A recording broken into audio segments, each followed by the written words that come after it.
আসসালামু আলাইকুম, সবাই কেমন আছেন? ভালো আছেন? আশা করি আমরাও ভালো আছি। এই তো চালে গুঁড়া দিয়ে গরম পানি করে এটাকে সিদ্ধ করে নেব। আসলে এটা সবে বরাতের দিন ছিল।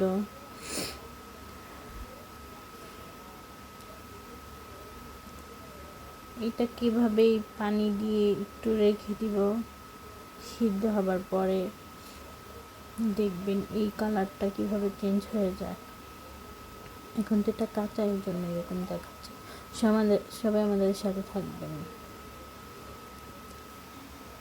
যারা যারা আমাদেরকে দেখছেন তারা সবাই ভিডিওতে লাইক কমেন্ট শেয়ার করে দেন।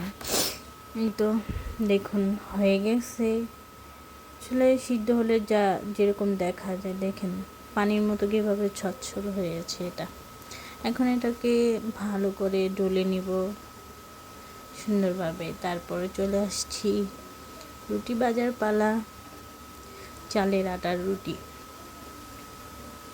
ফুলিয়ে ফুলিয়ে ভাজা হবে রুটি একের পর এক। তো ধৈর্য সহকারে দেখতে থাকুন আমাদের ভিডিওটা। রুটির সাথে দারুণ দারুণ হালুয়া আছে, অনেক মজার ইয়ামি। এই তো দেখুন একের পর এক রুটি ভাজা হয়ে গেছে। আমরা অনেক রুটি বানিয়েছি।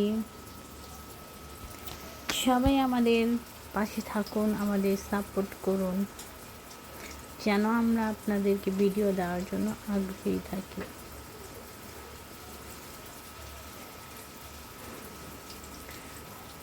রুটি বানানো আর ভাজা খুবই সহজ। আটাটা যদি একটু ভালো করে সিদ্ধ করা নেওয়া যায় তাহলে ফুলকো ফুলকো রুটি হবে। এই যে দেখুন আমাদের দুর্দান্ত স্বাদের হালুয়া, বুটের হালুয়া, খেলে মুখে লেগেই থাকে স্বাদ। এখানে হচ্ছে সুজির হালুয়া, তো খেতে দারুণ মজা হয়েছে। দিনগুলো কীভাবে কেটে যায়। সবাই ভালো থাকবেন। আল্লাহ হাফেজ।